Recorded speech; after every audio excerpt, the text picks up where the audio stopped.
You're listening to Hot Sauce Sports with Mo Cohen, PZ Del Risi, and Terry Tam. I now know that I'm on with a spy, depending on who's the captain of this ship. That's probably a bad thing if this podcast is supposed to go viral, isn't it? Cordero Patterson like grabbing some shanks, gentlemen here, and I quote, "I'm a grown man. I don't need nobody blank in my balls, my face."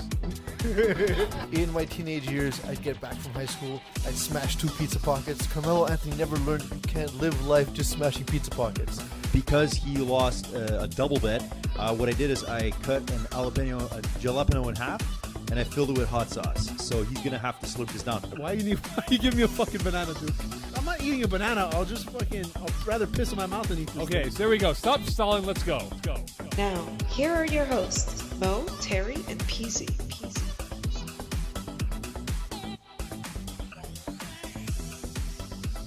Welcome, everyone. You are listening to and perhaps watching Hot Sauce Quarantine. I'm your host, Pete Del Risi. I'm joined by a man who I just found out cannot do a countdown. His name is Terry Tam. That was awful. The time gap between 3 and 2 seconds was about 1 minute long. It's because I went too fast when Eagle was counting me down. I went too fast on the counting. It's my fault. It's all good. It's all good. Eagle, of course, joining us from studio. He's the only one in studio as we are still social distancing. Duke, our triangulist, What's up, bros? has arrived on the scene as well. He will be drawing triangles, I assume, because I believe that's why we keep him employed. Joining us as well is our guest, staff writer, and general know-it-all of sports, Brent Bodkin. How's it going, Brent? How you guys doing? Good. Brent, this is your first week joining us during the quarantine. Just so you know, we start the show by checking in on each other, seeing how we're doing, and complaining largely like old men about the things that are now inconvenient to us. Terry pointed out that my annoyance at the grocery store is just because I often don't realize that people have less money than me and I'm a giant asshole. Yeah. So one thing I've done, I've ordered groceries online because the experience has got just absolutely unenjoyable for me. So I ordered groceries from Walmart. And while I'm convinced that they're absolutely evil, they are completely prepared for this period of quarantine like nobody else. I ordered my groceries. I went to the store, opened the trunk. They dropped in the trunk. That was my experience. In fact, I now realize if I order early enough online, they will deliver it to my home. My life just got a whole lot better. How about you guys? What's been inconvenient to you in the past couple of weeks? Inconvenient? I guess it's more of like I wanted to go run at the park and everything's closed and I'm scared I'm going to get like a $1,500 fucking ticket. Yeah. Or my grocery store only lets one person in at a time. Like it's fucking stupid. So I got to go to another one now. Online, motherfucker, I'm telling you. They deliver it right to you. Yeah? Really. Like Amazon? Oh, no, I did through Walmart. Oh, Walmart. Okay. All right. I'll look at that. I was actually impressed. Like, they're so prepared for like being able to order online. Like the system works so well, you would assume they caused this pandemic to be able to sell groceries online. I like it. That's how well prepared they are. Now, Pete, I want to ask you though. I mean, from the grocery store that you're ordering from, you don't have to give the name, obviously. Are you ordering and it's getting delivered the same day? Because I've heard horror stories where some people order, they have to wait a week, sometimes 2 weeks for the groceries. So with the way Walmart is, that's fucked up. You actually choose a time to pick up or have it delivered. I pick up. You can't be like, oh, today I want eggs and order eggs and get them same day, because everyone is ordering online right now. So it does take a few days, but if you just plan your week, it's really not so bad. And like, if you're staying home and not doing anything, then like, what else are you doing besides planning your grocery runs? That's literally the only activity most of us have on a day-to-day basis. Can I talk about what's inconveniencing me? Yeah, always. Fucking lineups, man. I'm tired of it. It's like, it's ridiculous. This whole thing where we have to stay 2 meters apart. Cool, I'm down.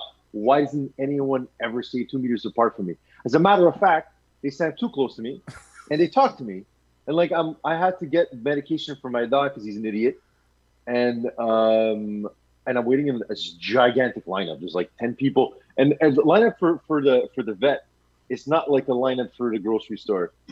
Everything takes forever, and you know, like, and this girl behind me, she's like, "Hey, do you have a reservation?" First of all, fuck off. Secondly, I just said yes, but I said yes because even if I don't have it, what, you're going to kick me out of line? Yeah. God, And the key to life is always saying you have a reservation at all times. Yeah. totally. Why would I Pretty say much. fucking no And to that? blame Why them. would I say no to that? Yeah. I've gotten into a first class lounge in an airport by telling them I paid for it. So either you refund me or you let me in. And they let me in because there's no mechanism for them to refund me for a thing I never bought in the first place. Yeah. Shout out Dominican Republic, by the way. Good job not checking anything. You get to the line, you get to the front of the line, then the worst thing is that you have to do the stupid pay pass thing where she puts the machine up against the window and you got to pass your thing. But I have an old card, so it's not working. So she's huffing and puffing because the goddamn pay pass bullshit's not working. So then she like kind of opens up the door, puts her hand out with the debit machine. I'm trying, it's still not working. I had to put my card in, put the digits. The whole time I'm pressing digits, I'm just thinking I'm getting fucking coronavirus right now, just touching buttons, you know. And all this on your for one fingers. pill for one pill. What? Condoms on your fingers. That's what you gotta do. Brent, what's been up with you, man? Apparently, Creative. people looking at this will not have known this, but you've shaved. Yeah, here and there. I mean, I tried. I mean, I kind of like the Jesus look. I want to give it this little mini afro I got going on here. I mean, that's the biggest inconvenience to me is no barber. I mean, I can do it myself, but I'd rather not, right? I actually just started grooming my beard. Yeah, there you go. I pick it out. I got an afro pick. I got one. I pick it out. I brush it out. What you gonna do? I'll tell you what. Speaking of like horror stories about this, what's inconveniencing me. Last week I went to the Laurentian Bank, and I will name drop where it is. The Laurentian Bank on the corner of Walkley and Sherbrooke. Okay. Drop off some groceries for my mom. My mom lives in NDG, so I go. Let me go to the bank at the same time. Let me do the groceries. Kill two birds with one stone. So I went in there, and as most banks, that bank as well is closed. So the only area that's open is the front where you have the two guichet machines, right? So I go in to use the ATM machines, and I'm in there. There's no one in there. I waited for a guy. He was in there before me. He finished, and then I walked inside after he left. We stayed at least 10 meters apart because, again, I waited for him to finish his business, and then I went inside. So I'm in there. I'm halfway through. I'm taking out some cash. I'm paying some bills, whatever. And this guy comes into the bank. Now, there's a double set of doors you have to go through to get into where the ATM machines are. So he comes to the first set of doors and then the second. So he's standing in the back because they have, you know how they have the doors, kind of like it's like a plastic divider that they put down in the bank. Yeah. So he's standing. Oh yeah. So he's standing up against the plastic doors, plastic dividers, if you will. He's about 3 to 4 meters away from me, and I turn around and I look at him and go, "Dude, you couldn't wait till I'm done." So he turns around and faces the door. So he has his back to me, and he's huddled up literally in the corner. I don't know if he thought I was going to kill him, because I gave him the look of death. But I do my business, and I'm leaving, and I'm just like, "You're an idiot. Like, you could have waited 2 minutes, and it would have been cool." Yeah. The point is, though, as I'm walking by him to go through the doors, now that distance from 4 meters ends up being like maybe 1 to 1.5, putting him and myself in danger. And I'm walking out. I'm just like, some people are just stupid. Yeah. The thing is, the people like they care, but they don't care enough. You know what I mean? And that's why we're in the situation we're in, right? Yeah. You think it's that? I I think it's that. about caring, but then when given the opportunity to do things properly, they fuck up. Yeah. I feel like people don't know what a meter is, though. Like if I was to just fucking tell you what a meter is, I would. I know what a meter is. Right? This is a meter, right? It's like. Terry knows what a meter is because it's 95 centimeters more than his cock. Eagle, how much candy? Hey, thanks, man. That's you're giving me a couple inches there. I got you, bud. I got you.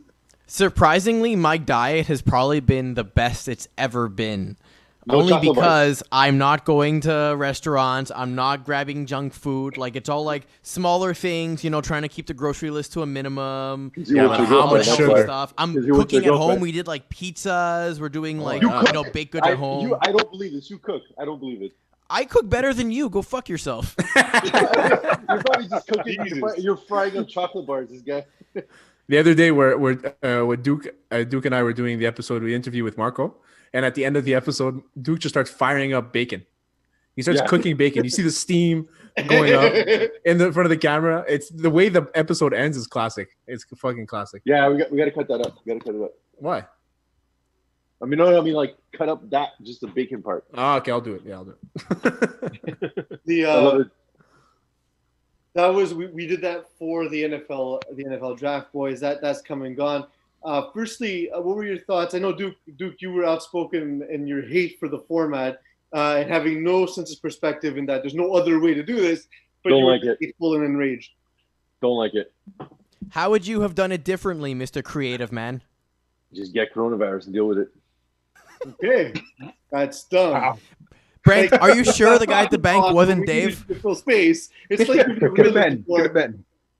Brent, what were your thoughts on ESPN/the NFL's endeavor to bring us the NFL draft amidst a global pandemic? I mean, there's a couple of things. I mean, they did the best they could, right? I mean, that's why I guess they had a collaborative effort with ESPN and the NFL Network. I still think is toned down as it was. It was still better than a CFL draft. Oh, for sure, better than a Then CFL. again, isn't saying much, but I mean, you have one league who is going through an epidemic. Obviously, the CFL will have to do that. I believe this coming Thursday. It was still better than the CFLs, like I said. I think throwing Roger Goodell in his man cave with a lot of product placement here and there in that chair and some lame jokes.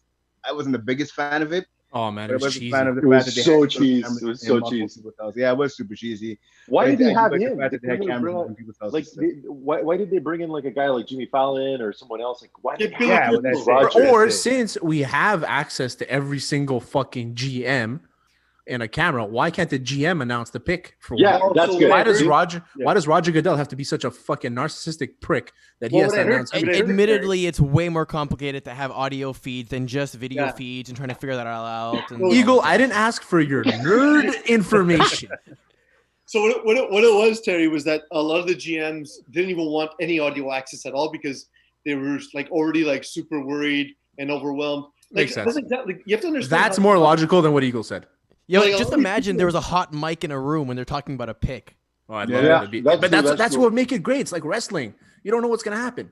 Yeah, but the thing is, Fucking like, John Cena's gonna come out of nowhere. That's all scripted. Wrestling's kind of the opposite of that. You kind of do know what's going to happen, right? To a degree, you know. But the thing is, there's always the element of surprise, though. You know what I mean? Sure, to give you the, that, to the viewer, yes. But so like apparently they were really worried about just not being able to figure out the technology. Like as an example, how narrow-minded these and uniquely focused these coaches and GMs are. Nick Saban said during this quarantine he learned how to email. That was not a skill I thought anybody needed to learn how to do in 2020. So But basically, that's what these guys are. These guys are just focused completely on football. They're not people who do these things for themselves. Hey, Can- Terry, can we all take a moment, though? Email.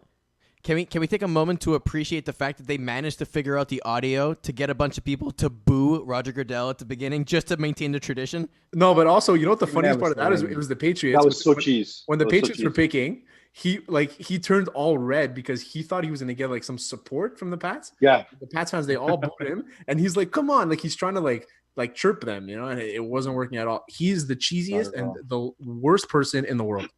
Couple of things. Number He's not one, an entertainer, right? the, Like so like it's a tough job. It's a tough job to do, like host like an award ceremony, for example.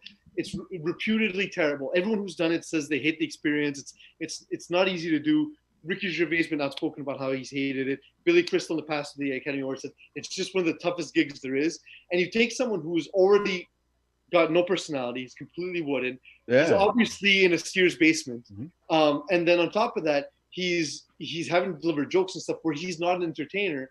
I actually had a bit of sympathy for Goodell in this one specific case. And then on top of that, they actually did the whole boo thing, as cheesy as it was, Duke. It was they used the opportunity to raise money to have people bid on the ability to boo Roger Goodell live, and they used that money to support coronavirus treatment and so on and so forth. So cool. Kind of Super cheesy, but cool. Super cheesy, but cool. What were you gonna say, Duke? Okay, a couple of things. Wardrobe change. He had a wardrobe change halfway through. I don't know if you guys noticed. And also, as the Like picks Mr. went on, Rogers. he slowly faded into his couch. And I was just thinking, I'm like, he probably like sipped on something a little bit, you know. Also, between pigs. Like you noticed it too. He's just like laid out like that. Like, just, like, You noticed it also, and so did I. I noticed that every time he makes a pick, he puts his left hand in his pocket. Yeah, that was so calculated, so fucking calculated. I think it's just like a nervous twitch for him because he's super awkward on camera. Like he's the most awkward human being of all time. There was I mean, no one noticed because no one cares, but the Raiders pick when the Raiders pick was announced, they had a family that came on the screen and they were like welcoming the Raiders, and the kid, he's like, the Raiders suck. Spot on. I just want to say two things. That like speaking about Goodell. Sorry, in his defense, I mean, usually when you have the draft, he's on day one and you never see him again, right? So I think he did 3 days. I mean, and again, like you guys said, he's not someone that's comfortable on camera. So I guess you have to give him a little bit of credit for that. That he stuck through all 7 rounds of the draft, 200 and I believe 52 players. 53 actually. There's Mr. Irrelevant. It's the last Yeah, one. exactly. What I mean, exactly 253. So I mean, he announced the majority of the picks. So you got to give him credit for that. Of course, yeah. And I think doing his job. Yeah, but that's it. And I think this is for you, Pease.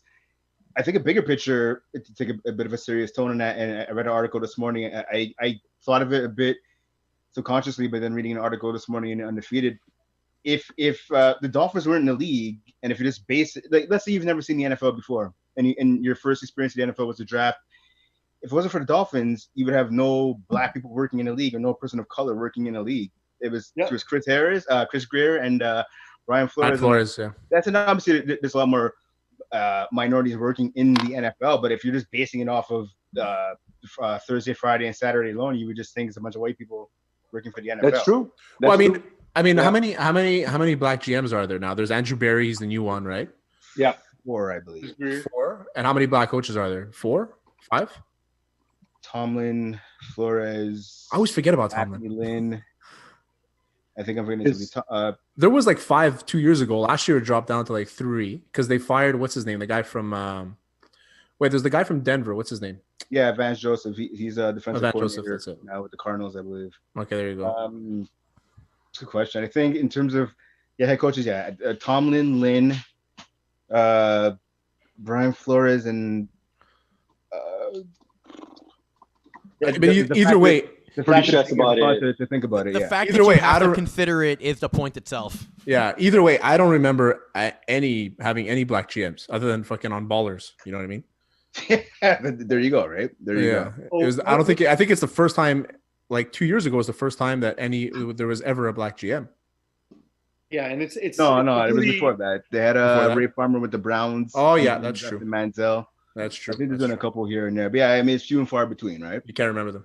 It's extremely odd considering when you consider the percentage of your employees that are black, that are, or just even aren't white. And it's something that's even plaguing the NBA. I know the Bulls have had to deal with the fact that they've come under criticism, hiring literally people with even all the same names, like let alone that they're all white. They're all the same white people that they've been hiring for years. But we'll get to the Bulls in a little bit. Before that, we did talk about the Dolphins. The Dolphins. I was thinking of Dwight Schrute on The Office when he was saying, "It's never the man you most expect. It's never the one you least expect. It's who you most medium expect." And I was saying the whole time, don't listen to Smokescreen. They're drafting Tua. All of this has been about Tua. It's always been about Tua. It's always who you most medium suspect. They drafted Tua Tagovailoa, and for the first time in my Dolphins life since Dan Marino, my Dolphins have a quarterback. I don't even care if it works. They drafted a guy that wasn't the one who looked like everyone else. Just give me something a little bit different. Give me the guy who has a chance to be special. I'm happy. I'm happy as a Dolphins fan. Well, who the fuck wants to look at a guy like Ryan Tannehill? You know what I mean? At least Tua, he's like a young, good-looking guy. He's jacked. That Ryan Tannehill was like the only quarterback that you guys have ever had has always been like some quasi out of shape white guy. Well, I mean, Tannehill's pretty good shape, man. Like he's got a belly. Maybe. No, he doesn't. I mean, Ryan Fitzpatrick definitely has a gut. But meathead facts. The thing is just you're not even just looking the part, but just the fact that I know there's risks, but the team was willing to take a risk on someone that is coming in with some injuries, but they believe that he has a chance to be special versus the guy who was the safer pick. I'm down with that. Brent, what are your thoughts? I like the drafting too. I think it makes sense. I mean, if he came out last year, he would have been the first overall pick in the draft, or the very worst, a top 3, right? I mean, if he doesn't get banged up this year, I think he gives Joe Burrow a run for his money. And Tua, I mean, injury history aside, he has a longer. We're looking for his time in college has been more prolific than Burrow. Burrow's had one good season. It was a great season, arguably the best season ever for a college quarterback. But Tua's been dominant for multiple seasons. So I think it makes sense for the Dolphins. And this is a Dolphins team, again, since the year 2000, they haven't had a franchise quarterback. So you have to take that swing. You have 3 first-round picks. Yes, if it doesn't work out with Tua, that's going to be a disaster. Maybe Ryan Fitzpatrick could lead you to another 5-6 wins. You try to get into the top 3, top 5 next year. But, I mean, you roll with Tua. You redshirt him this year, I think. I think it's going to be key. You don't let him touch the field. You invested in your offensive line. So you want to give him some time to let that O-line come together, a lot of new pieces, and give Tua time to be 100% healthy, and you try and roll with it next season and see where you're at. I agree with you 100%, Brent, but you also have to realize that it's the Miami Dolphins we're talking about, and they will for sure throw him in there. Week 1. Right Week away. 1. I'm not completely against putting him in there, but have realistic expectations. And if the team goes into the season knowing that, listen, if we make a playoff run, like let's say the Ravens did this year, nobody expected them to do what they did. Sorry, last year, nobody expected to do into 2018 when Lamar went crazy and they made the playoffs. Nobody expected that. So did they make the playoffs? Actually, I don't even know if they did. They made, both years. Both years they did. Yeah. So at the end of the day, I'm thinking is that with Tua, if you rush him in, have realistic expectations that it might not work out this year. Sophomore years are always horrible for rookie QBs. Try and get rid of that sophomore year in your rookie year. You know what I mean? Let them learn, take the time. And I think they're smart enough to know what the fuck they're doing. But at the end of the day, it's happened so often where they put so much money into something and the owner's like, no, put him on the field now. We need to get our investment back. And these owners really don't care about let's say 6 years from now. They want to see bottom dollar this year. We have a revenue plan. And that's at the end of the day, that's what it's going to come down to. And it's because he's injured all the time. How many GMs and coaches are still there in 5 or 6 years, right? So like exactly when you got young players, like you're thinking your career, like Flores' career now is tied to Tua Tagovailoa. If it works out, he's gonna be a coach for a long time in this league. If it's not, this might even be his last job. And we talked about the lack of black coaches in the league. Like already it was hard enough for him to get a job in a league that's sort of set up to work against him. Imagine if it doesn't pan out. You know what I mean? And this whole thing falls apart. Then there's definitely a lot of pressure and then early. Guys, what about some of the other picks? What caught your eye during the draft? I guess I just tossed it to Brent, so I'll toss it to you, Terry. So I actually like the draft this year. I followed the entire thing. I watched pretty much halfway through Sunday, a few hours here, and I watched most of on Saturday and most of Friday too. I followed it on my phone. I mean, I was looking, and I'm trying to see what the Cowboys are doing, obviously. But looking at the other teams, is that I feel like not everybody's going after the best player available anymore. They're actually trying to build things, and it creates this parity along the league, which I love. I love the way I'll be biased. I love the way the Cowboys drafted this year. I think they drafted extremely smart. Obviously, CeeDee Lamb wasn't on they didn't expect to get him, and they ended up getting him, and CeeDee Lamb is probably one of the steals of the draft. Terry, I'm just going to mention the fact that Jerry Jones literally used 0 of his scouts when making any picks. So are you calling him a genius? No. First of all, Stephen Jones addressed it, and he said we were all talking to him at the same time. Like he wasn't not. Okay, the liar. So Stephen, they would tell Uncle Jerry what to pick, and he would pick it. See, he likes to make it seem like he did everything, but Stephen Jones was involved in everything. But how amazing was that yacht, though? Yeah, we'll get to the draft in a second. We definitely will touch on that. Duke, what were you saying? Well, I was going to talk about the yacht, but we love the yacht. Goddammit.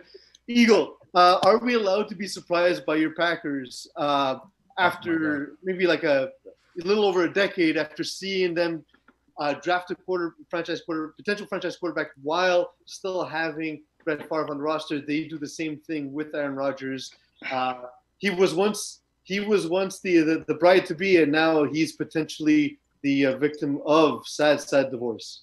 Yeah, but so here's my thoughts on this, right? I totally get the long-term plan, and it's good for the organization, develop a QB, blah, blah, blah, drink the Kool-Aid type of conversation. But here's the main difference. I think when they drafted Rodgers, I think Green Bay was in a pretty good spot in terms of their team roster and everything what they had, right? Yes, you obviously had the big gun from Favre, but you also had a really good running game, so you can kind of play both sides of the ball. Now, you know that Rodgers is your guy, and you need to get him receivers, and you need to get him a defense that can hold opponents to lower points, right? And if you look at the window that's happening in the NFC right now, you have the 49ers, which are dominant. You have the Saints, where, Breeze has 1 or 2 more years. Relax, Brent. You have Hold on. You have the Buccaneers, who just got Brady and Gronk, and we'll talk about that in a bit. You have the Vikings, who actually look pretty good. You have, Cowboys and Eagles, but fuck them, whatever.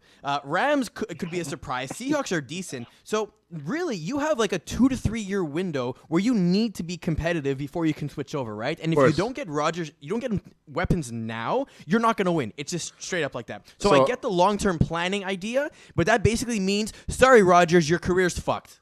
So I agree with you 100%. And I actually wrote it. We're doing a draft recap, and Duke gave me the NFC North. Ozangui.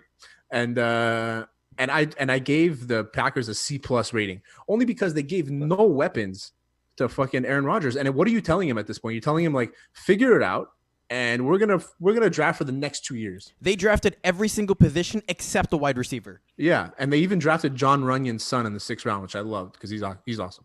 But this was also John Runyon. His name is John Runyon. This is a draft that was like reputed. Those food names all over again. They're reputed to have just a great wide receiver class in this draft, and you don't go after one. It's kind of reminded me of looking at the Patriots, and this is a draft where, you know what, you're going to get a quality quarterback. You're seeing guys that went in great rounds. Like Jalen Hurts would have been the first overall pick last year. Jake Fromm would have been a first round pick last year. Justin Herbert would have been a top 3 last year. Exactly. And like, you're seeing these guys fall in the draft because there's just so many quarterbacks. This year was amazing. I loved it. Don't replace Tom Brady in the draft, and not even like, okay, maybe you want to still pick up Cam Newton, which I completely think is a great idea for them. Great idea. I think that he's a guy who, you know what, he's got some special talent. Hopefully he can work with Belichick to find a system that works for the two of them. But even at that, don't you want to have the next stage plan? Because especially you pick up a guy in the 4th, 5th round, you can groom them for the stage after Cam Newton or Jameis Winston, whoever you want to bring along. Mind you, at this point, Jameis is signed, so it won't be him. But wouldn't you want to have that next step plan? What do you think, Brent? I think, yeah, if you're the Patriots, you want to have the next step plan. You want to invest in some pieces. But even you look at the Packers, and again, just want to go back to that for a second. Like, we're talking about they're planning for the future with Jordan Love, right? Mm-hmm. Plan for the future with him, but then you have no receivers for him to grow with in the future. Yeah, and they never will. Well, Devontae Adams is relatively young. I think he's probably 26. So you can develop with him. Okay, you can, but okay, hold on. Devontae Adams had 83 catches, right? He's a Pro Bowl alternate, which is great. Yeah. The next highest receiver on that team, I think, was John Allison, I believe, or Jay Kumrow, 35 catches. You're going from 83 to 35 catches, and I understand they went 13-3 last year, right? Devontae Adams needs help. They give him no help. But all that aside, the last time I checked, when my Niners rolled all over them, it was the run game. They gave up over 300 yards on the ground to the Packers defense. Who did they add on defense really this offseason? In the draft, they got 3 defensive guys all later than the 4th round. So not only are you not helping Aaron Rodgers, you're not helping your defense, which I wouldn't be surprised right now if Raheem Mostert was still running on the Packers defense. Like, what are you doing? I've actually said this a few times, but I hate disagreeing with Stephen A. Smith. And Stephen A. Smith said something like that Aaron Rodgers should ask for a trade. And I don't think you should ask for a trade, but I think you should really talk to upper management and say, what the fuck did you guys do? Unless he's in on it and there is some plan that he's okay with. But otherwise, if it was me, I'd be like, what the fuck are you guys doing? Yeah. Because Belichick, I'd do the same thing because now he has no QB. So what are they going to do? Well, who's the QB? They have that rookie they drafted last year. What's his name? Jarrett Stidham and Brian Hoyer. Really? I mean, and listen, you know what? Jarrett Stidham might be better than we think. I think he was a 4th round pick last year, and we're not there, right? We're not at the Patriots practices. We're not in the locker room. So maybe he's better than what we all think. To say Brady was better, well, anyone thought when he went in the 6th round of the draft. But you have to add some kind of experience. Like I agree with you, Terry. They should add Cam Newton. I think that would be huge. I should wrote it in the article that I wrote for you guys on Hot Sauce Sports. They have to add somebody. I mean, if you're going to roll into the season with Jarrett Stidham and Brian Hoyer as your 2 quarterbacks, you don't want to count Bill Belichick out. But, I mean, at this point, everyone else in the AFC East got better except for the Patriots. And that's what I was saying, too, is that the Dolphins, if they do this well, and I think they did do it relatively well. I mean, I didn't look at every pick, but for the 1st round, I think they killed it. And I just think that they are the team to beat now in maybe 2 years. This year, the Jets or the sleep on the Bills. Yeah, that's what I'm saying. The Jets or the Bills. A very good team, man. Yeah, I agree. I think they made the playoffs last year. I think the Bills are the team to beat, and the Jets are right behind them. And it's not far fetched to think that Sam Darnold isn't a really good quarterback. The only problem is Peace's boy Adam Gase. Hold on. Wait, are we talking about the Jets and the fucking Bills? Yeah. Yes. No. Why not? It's Bills are the serious, NFL. man. Is there no other sports we can talk about right now? Well, so what I was boring. gonna say is, in reality, nobody knows anything because the margins on the best and worst players in the NFL are so fine. So we're all just basically making all this shit up. So are the NFL analysts, so are the GM, so are the coaches. But one thing we do know for certain is there were certain things that happened this draft that I found hilarious. Duke, you were particularly focused on CeeDee Lamb's girlfriend. Oh yeah, I was, but that's not the funniest thing I found. I will say that was the best thing, but low key number one pick would be John Gruden having his entire fucking draft board just out for everybody to see. Like it was an actual board.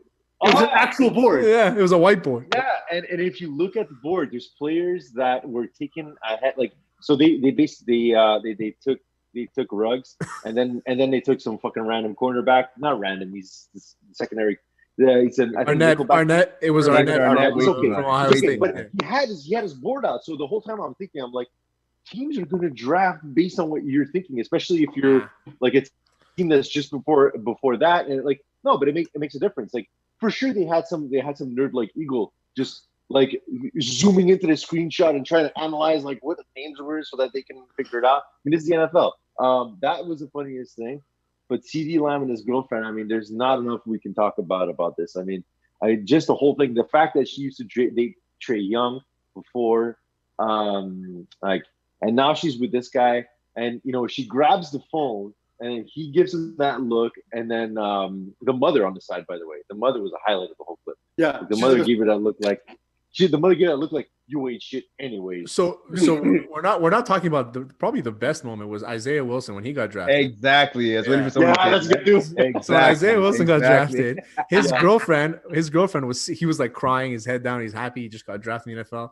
And his girlfriend's sitting on top of him, and she's like leaning on him, and she's taking up the entire camera. And you just see, I guess it was his mom. We don't know who it was. I'm pretty sure it was his mom. I'm pretty sure it was his mom. Yeah. She comes from behind. Had to be his mom. She comes from behind her, and she lifts her up and just basically like tosses her to the side. It was classic. It was classic. It's so good. It's so good. Now, my favorite moment was Mike Vrabel's home, because my thing is, I love that all of the houses that coaches, they all reflected the coach's personality. Of course. Like John Gruden, completely lost, has no idea what he's doing. Sorry? No idea. Like John Gruden, having everything out to go, talks too much. Mike Zimmer, the Zimmer Ranch. But Mike Vrabel having one son who has a red mullet, the other son in a unitard, and then they had somebody else taking a shit in the bathroom that you caught a reflection of. It was amazing. All of it was the most Titans thing ever. It's the most. They're an NFL team, I think. It's the most Mike Vrabel thing you'll ever see ever. The unitard. That was good. That was good. It's true. Yeah, it was classic. I loved it. They should do this. I guess, you know what? Again, I know I'm a big hater, but maybe we should repeat this format again next year. I'm just saying. I think it's something to look at. I mean, I don't think they should knock. I mean, what's the point of having everybody there? Money. I kind of liked seeing coaches with their families and stuff. Like that was kind of cool. Yeah. Brent, do you have any moments that you like laughing at? No, again, like I was Terry took the words out of my mouth. I was gonna go with the Isaiah Wilson moment there with his girlfriend and his mom. I thought that was hilarious. I know Isaiah Simmons, the linebacker, they got drafted by the Cardinals. It was funny. His girlfriend kind of basically jumped on him to give him a big kiss and all that, and was waving to the camera. And it's like one of those things where it's like, he's the one that is getting drafted, not you. Let's try to get her 50 minutes of fame as well, just like Isaiah Wilson's girlfriend. And it's like he's the one that was doing all the training. He's the one that put on all that time on the field and all that work, made all those plays, and getting drafted. And it's like she gave him the kiss, and then it's like she's waving to the camera, trying to tell all the other girls looking at him, "This is my man." But I don't know about you. I don't know too many ladies that be watching the draft. I mean, they just go to the Pro Bowl parties, to go to the Super Bowl parties, or the parties after whatever games, but they're not really watching the draft. Just trying to market territory right there. I think it's a little early to be doing that. I think underrated moment. There was, I forgot who got drafted. That's the mom. That's the it mom. was they had like a lot of people at the party, and then the player got drafted. It might have been Javon Kinlaw, actually, now I think about it. And everybody went off to the side, and you just see his uncle going in front of the camera and just kind of like posing in front of the camera. Yeah. It was so fun. I forgot who it was, but it was classic. One of my favorite draft rooms was, of course, Jerry Jones's yacht. Terry and I, before we knew it was the yacht, we postulated that it was a bunker inside the mouth of a volcano. Yeah. Volcanoes have mouths, right? I didn't just make that up. Well, that's where the lava is. There we go. Lava monster Jerry Jones. Uncle Jerry was on his yacht with his 7-year-old wife, who's 30 years younger than him. Yeah, pretty much. Another one too, Cliff Kingsbury's house. Amazing. How much time do you think it cost? How much money do you think it cost to remove all of the sex stains before the draft? The sex stains. I mean, Cliff Kingsbury, he's a lot of sex. There's a lot of sex going on there. I'll be honest. It kind of pissed me off. He had his shoes inside. Like, why? That house was fucking shoes off, man. He probably has house shoes. Those aren't shoes he's walking outside with. Those are drive-in shoes, man. Yeah, those are house shoes, man. He just wears them inside. Unbelievable. Classy. Unbelievable. Classy. It's like me and my pantoufles. Yeah, exactly. So yeah, I did like that. Seeing the coaches predictably in their own environment was a lot like we thought it would be. Boys, myself, Terry, and you, Duke, when we did our sort of live reactions to the draft, none of us were sober, and Terry and I thought completely that Trey Ringo was Kenny Mayne for the entire 3 hours. Always mix those two up. Always. The next day I saw it, and of course I was laughing at his horrendous suit, and I was like, wait. I legitimately thought for 3 hours we were listening to and watching Kenny Mayne. They're the same person. They are the same person. Oh, I remember Main Event, that show, that little clips he used to do. Yeah. They were amazing. I love that shit. Boys, right before the draft, we got the news that Rob Gronkowski is unretired, has hit the juice hard, will bulk up, and will meet Tom Brady in steroid heaven, Florida. That is Tampa Bay. Brent Bodkin, what are your thoughts? I think it's huge. Obviously, Gronk, future Hall of Famer, right? Joining his boy Brady down in Tampa. I think, as I wrote in my article for you guys, I think that might have changed the balance of power in the NFC South. Because you look at it, right? You already have Chris Godwin. You already have Mike Evans, phenomenal receivers. You add the best quarterback of this generation to that group. I mean, they address the offensive line, taking Tristan Wirfs in the first round of the draft. So, I mean, I think their offense is set. And it's a really good team. Yeah, Bruce Arians calling all the shots on offense. I think it's huge. And I mean, right now, you think the last time Tom Brady had two great tight ends, it was obviously Gronkowski and Aaron Hernandez. So now it's going to be Gronk again. It's either going to be Cameron Brate, who's I think is very underrated, or if they choose to hang on to O.J. Howard, moving to that second tight end role, that may be big for him as well. Yeah, like no matter what, one of those two tight ends would kill you. Oh, yeah, for sure.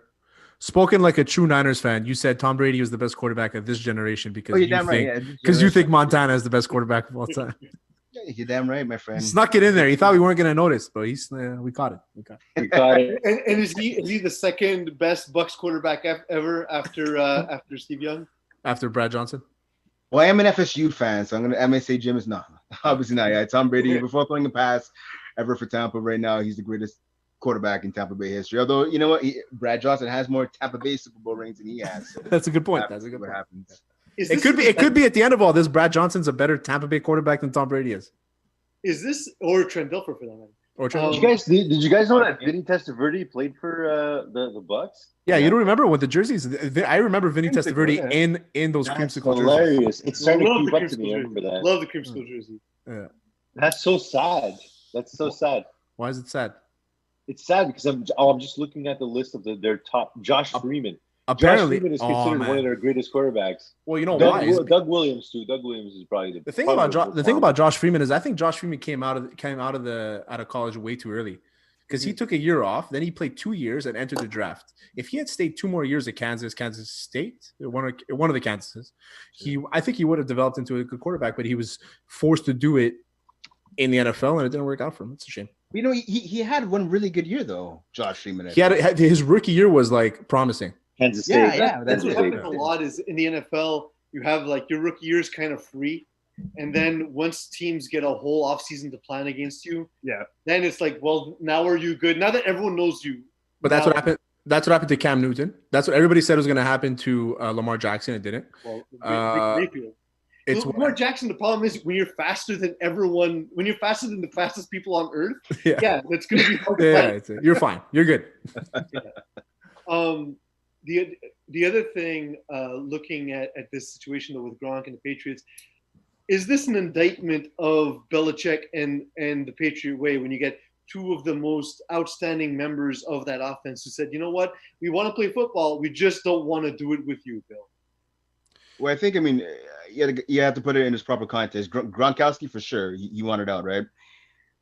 Brady had said a couple of times down this offseason he was willing to go back to New England. It's just it can reach either his money and years or a combination of both. I think like it's not that Tom Brady needs the money. Like his wife makes enough money to buy and sell Tom Brady millions of times. But the thing is that that he felt that, okay, well, I took pay cuts and pay cuts and pay cuts. And we kind of saw this with the Jordan documentary, which we'll touch on in a second, with Scottie Pippen. It's not that he didn't make his money, because he actually made more money in his career than Michael Jordan did. But it was the fact that I took the pay cuts to do the team a solid. Now, when are you rewarding me for my loyalty? And the answer with that with teams is never. Yeah. No, you're right about that. You're right about that 100%. And I think it's also, you think of the fact that a lot of the quarterbacks, name me one really good quarterback that's not on a rookie contract is making less than 25 million this year, right? So if you're Brady, why would you do that? Tannehill was making more than Tom Brady. That's it, right? That's it. Matthew Stafford for a good part of his career was making more than Brady as well, right? But it's Matthew Stafford. Quarterback signs in the offseason is always going to be the next highest paid quarterback, right? And anyone in the top 15, it's always going to be like that. Very true, the previous one set the market. But that's the thing with that was always Tom Brady. But that's the thing with Dak this year is everybody's freaking out about how much money he's probably going to get. But at the end of the day, it's that the market dictates your value, right? And the market right now, football fans don't understand basic economics. Is what I'm realizing. It's like it's capped, right? Like and not only that, it's capped, and owners own players for the first 3 years of their career when they're most profitable, and the average NFL career is 3.5 years. So you're getting borderline free production from so many players that the money has to go to somebody. So you're obviously positions. Well, why would the money go towards? Why would the money go towards Amari Cooper as opposed to Dak Prescott? Like that's the thing that the Amari Cooper contract. Even the Amari Cooper contract is structured so that they're paying it the bulk of it up front while they're still able to franchise Dak. Yeah. And they have the expendable income. They can get away from Dak from the Amari Cooper contract in like 3 years, which I expect them to do. Yeah, they probably plus. Sorry, guys. Plus, Washington was on Amari Cooper, right? Yeah, they had to be Washington's offer, pretty much. Yeah. Their hand was kind of forced, but they had to pay him. He's your number one receiver. Do you guys feel that the Redskins do this? I feel like they do this frequently, where like they will overbid for a player just so that the fucking Cowboys can. Yeah, because Dan Snyder is probably worse than an itchy asshole in church. In church. Yeah, because you can't scratch your ass in church. That's okay. Switching to college basketball for a second, to Sean Hightower. Terry, you wrote an article about this crazy story. NCAA, NBA, projected NBA pick gets arrested for murder, and the story is out now. The attorneys are not even saying that he's innocent. They're saying it was self-defense. Yeah, 6 people against 1. It's obviously still developing, but you've done the research, Terry.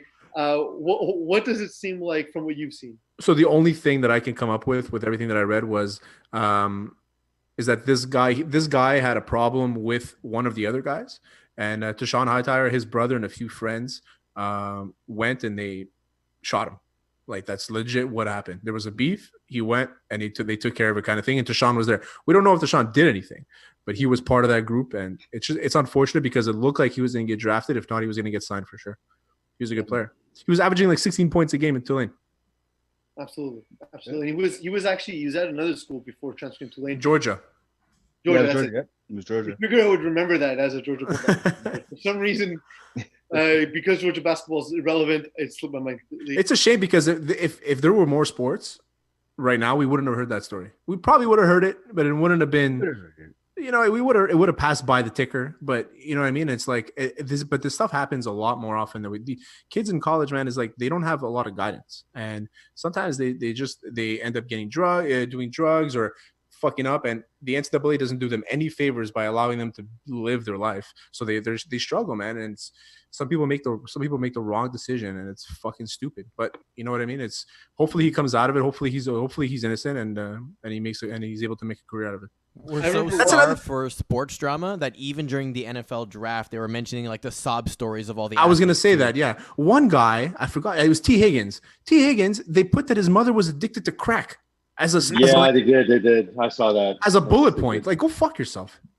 No, honestly, that's one of the things I don't like about the third draft. fact. Like the first two facts were always football facts, and the third one was like he kicked his sixth grade teacher in the teeth. There was one guy. It says accused of rape, acquitted of all charges. Why is it there? Why the fuck put that? Why put that? Yeah. Like fuck. Who's the idiot that put that shit? They were going for kind of like the human. They were going for the human interest stories, and they were trying to play with the pandemic and this and that. But the fact is, like the majority of people. The majority of people that were watching that, they were looking for any kind of sports whatsoever. And like, I feel that one of the things that was missing the most from the NFL draft in general was the lack of football information. And I get it. Like, they didn't have combines, didn't have as much info as they might usually use.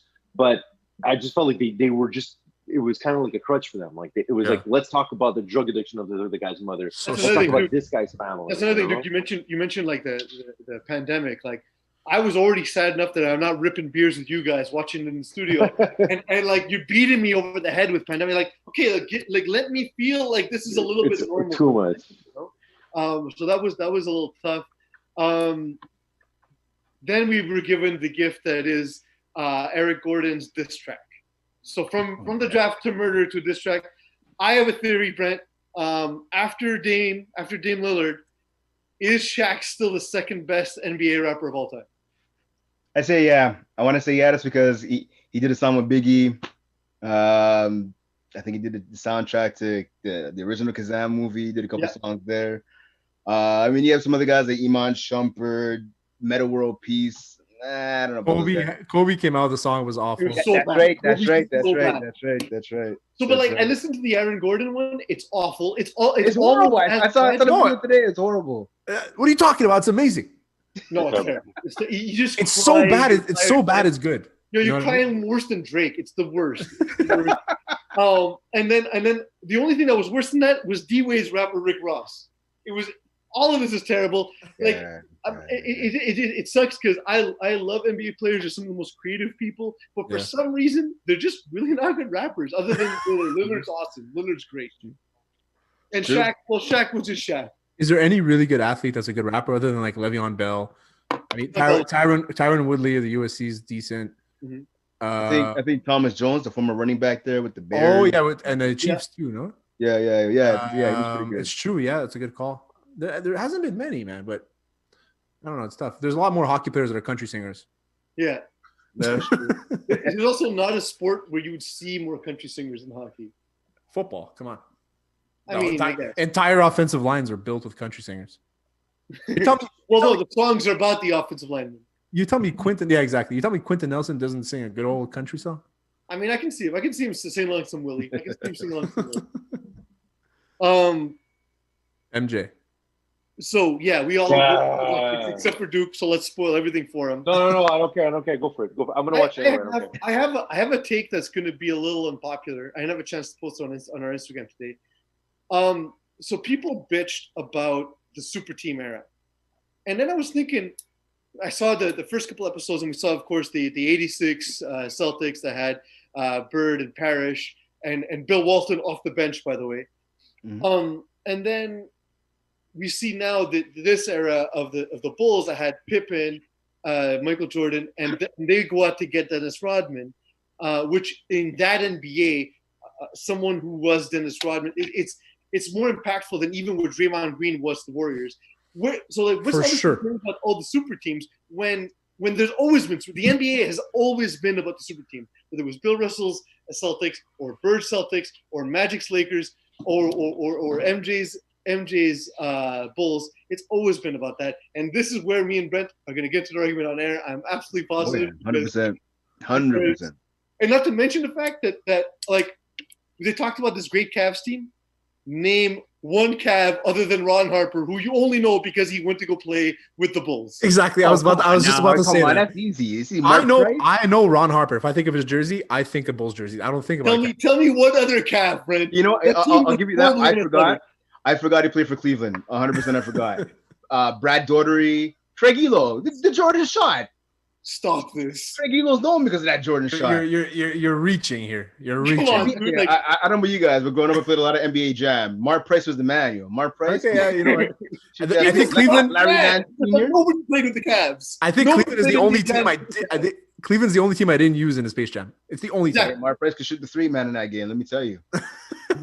And so the thing is, I understand, and this isn't to me doubting Jordan's greatness. If anything, what Jordan and that Bulls team brought allowed us to have the NBA that is, because a lot of athletes that would have otherwise played football, guys who are shaped like LeBron, didn't used to go to play in the basketball because it wasn't the shine on the NBA that there is now. So you're getting insane athleticism combined with the most proficient scoring we've ever seen. I understand guys can't do on defense what they used to do, but you also can't do that to a guy who's shooting a three from half court. We've never seen guys even shaped like Giannis Antetokounmpo before. We've never seen shooters shaped like Kevin Durant before. I understand how great Jordan was, but to me, it speaks volumes. He was that much better than everyone around him because he didn't have to face teams like that exist in today's NBA. You know what? You're right. I mean, if I watch the highlights, and I watched it, and they beat a tough Detroit Pistons team. I'll never take that away. That Detroit Pistons team was stacked, and they also played against a lot of weak teams. So when I talk about made the playoffs by winning 30 games in Jordan's first season. Exactly, yeah. But then they lost in the first. But they lost in the first round, so everything's relative. Make the playoffs now by winning 30 other games. I mean, in the East, probably it'll happen. Not really. The East just had a bad top. The middle was actually all right. No, but at the end of the day, is that they're always, every time I watch a highlight of Michael Jordan, he's always crossing over a guy that looks like me, some 5'9" white guy with great hair. You know what I mean? And that's what I'm saying. It's like, that's why I can't really get into the whole he's dominant and he turns it on. He does turn it on better than anybody I've ever seen. But I still can't make an argument that he's better than LeBron James. I can't make generally. Sorry. I'm going to take that back. I could make an argument, but I just can't get over the fact that LeBron has dominated every game from regular season all the way to the playoffs, and he never really needed anybody. Except for when he was guarded by JJ Barea, but that's another story. JJ Barea is a sick defender. But I guess what I always wonder, right? Like when I'm watching it, right? And to be honest, I'm only at episode 1 and 2 when I watched episode 3 and 4 tonight. What I always wondered was like, okay, so basketball now is much more of a finesse sport. There's a lot more 3-point shots. There's shots from half court, whatever.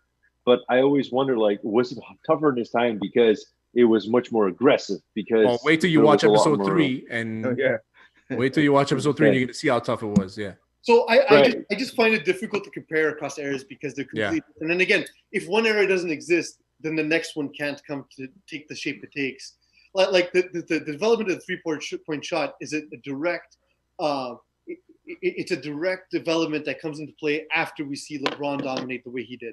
And LeBron's an answer to Kobe, and Kobe's an answer to MJ. Like, that's just the way basketball's always been. It's always been. And even Michael Jordan says it. He's like, there was Bird. Bird gave it to me when they won. He met Magic Johnson in the hallway. They hugged. He's like, Bird gave it to Johnson. Johnson gave it to me. And he's like, that's just. I hope Johnson didn't give it to you, though. I mean, I hope he really didn't give anything to me. You know, you're stuck with that for life. But the thing is, like, to me, it does bust some of the myths of the old NBA. But again, I think I've pissed off Ben Bodkin enough. Brent, your thoughts? All right. Actually, okay. First, okay. Let me address something that Terry said. I mean, because of you got to put it in its proper context, right? In the 80s, early mid 80s, even early 90s, yeah, there were more NBA players, so to speak, like you said, that look like you, right? But there's also Clyde Drexler, there's also Xavier McDaniel, Dennis Johnson, who you saw multiple times in the series with the Celtics and the Bulls. There's tons of other players who are really sound defensively, really great defensive players. You have some today too, don't get me wrong, but you had, I think, more back then. And the fact that you could combine great defense with the physical play that you guys obviously saw yesterday's episode, especially episode 3, as we alluded to. I think it's the athletes are bigger and stronger and faster now, 100%, because training has gotten a lot better now than what it was in the 80s and 90s. That's without question. But I don't think it takes away from the fact that Jordan still had to beat some of the greatest players in the game. He still had to go against Hakeem Olajuwon. He still had to go against Patrick Ewing. You know, a lot of legitimate centers. Now I find most centers in the game, with, you know, the exception of Anthony Davis and a couple guys here and there. Yeah. There's no really dominant big man in the game. There's nobody that stands under the basket and waits. Nobody. Well, that's what I'm saying, right? I mean, the last guy doing that was Ben Wallace, and that was, what, 2004, 2005, right? I mean, Joel Embiid was kind of supposed to be that guy, but he goes to the outside too much. He's not. He's soft, and he's more of an offensive player than anything else. So yeah, exactly. But the game has changed. I agree. You don't need a big man. Like, no, you don't. That's you true don't too. That's true too. Without a center, they didn't have a center on the roster this season. That's true. Once they made all their trades, and they started winning more games when they went to this super small lineup. So who's this? The Rockets. Oh, really? The Rockets, yeah. Clint Capella, they had no center on the roster. It's crazy. That's true. No, 100%. I agree for now. Okay, I spoke wrong, and my apologies. Those are just a couple of teams with great centers, but I think just in general, the game was more aggressive. Then it could be more physical. I mean, you can get away from murder practically before a call would be made, and the players wouldn't be kicked out of a game, right? We saw Dennis Rodman getting into fights with Scottie Pippen when he was on the Bulls and the other was on the Pistons, and no one got kicked out. There'd be a foul called and play would continue, and that would be it, right? Yeah, a lot of the stuff that happened back then won't pass now. And that's exactly it, right? It's a good point. Getting hit. Like, I don't even remember that. Like, I don't remember Larry ever losing his temper. Seeing him punch Dennis Rodman. How fucked up was that? Crazy. Exactly. But to your point, Brent, I agree with you on this. Is that if you take it's and to your point, piece is that it's hard to compare. It's hard to cross eras, right? And if I could take LeBron and put him in that NBA, he probably wouldn't last. How many times have we seen LeBron take a dive? You know what I mean? Like, he does that thing where he gets touched and he's like, But he tries to pretend that he's not hurt, you know. But also, Terry, LeBron is 60 to 80 pounds heavier than Michael Jordan was. The guys weren't shaped that way. Imagine trying to take a charge in that NBA from a guy shaped like LeBron James. Guys just weren't built that way because they didn't have the same kind of money and the same kind of medical and scientific advancements when you have in terms of nutritionists and doctors around the team that literally sculpt your body into, like, essentially the height of humanity. These guys are the fastest, strongest, jumpiest athletes in the world. Like, we've seen it. We've seen Giannis Antetokounmpo steal a ball at half court, take 2 dribbles, and dunk the ball from the foul line. And back then, like, when Jordan dunked from the foul line, he was the guy who can do that. Now you have, like, you know, still an elite skill, elite athleticism. You're still only talking about the top of the league, but there's maybe a dozen guys who can do that. So one last point before we go is that on episode 4, the Phil Jackson episode, I loved his story. I had no idea. I had no idea he was like that. I mean, I've always respected the guy because he's a great coach, but I had no idea he was so, like, he's so I don't want to say, like, woke. You know what I mean? For lack of a better word. You know, I mean, he's doing yoga, like shit like that. And I looked for his book online. I couldn't find it. I mean, it's all sold out everywhere. The thing with Phil Jackson is his ability to be able to coach Michael Jordan and Kobe Bryant. I understand these are 2 of the best players in the league. They're also 2 of the most difficult characters to coach in the league. Yeah. He never gets the credit for that because they're such great players. But in my opinion, to be able to be around guys who are that great and to just that type of alpha personality is absolutely impressive. And to take the ball away from them too. create a system where the ball's not in his hands. Creating, which was at the time a super revolutionary offense in triangle offense. Which we're not going to get into because that's boring as fuck. But it was an absolutely revolutionary style of basketball where you literally would have your best player passing out of a formation, was unheard of at the time. Seeing Dennis Rodman, of course, cool. We talked about that before. Before we get going, we have one last thing because the best segments come from typos. Terry wanted to talk about steals of the draft. He wrote instead steak of the draft. So we're going to talk about our steaks of the draft, which are the players who are the juiciest, sexiest, most underrated picks. Terry, so this is your segment. I'm like, okay, so speaking of steak, I'm going for tough gritty. I'm going for Logan Wilson out of Wyoming. Third round, first pick to the Bengals, middle linebacker. This guy, if you watch his highlights, I put it in my draft recap. This guy is amazing. He's your classic middle linebacker, the old school shit, like Dick Butkus kind of thing. You know, he's making plays. He doesn't drop back more than 10 to 12 yards. He's a beauty to look at. Beauty, no gloves. I love him. He's my favorite guy. Steak and meat and potatoes kind of guy. He's gritty. I love him.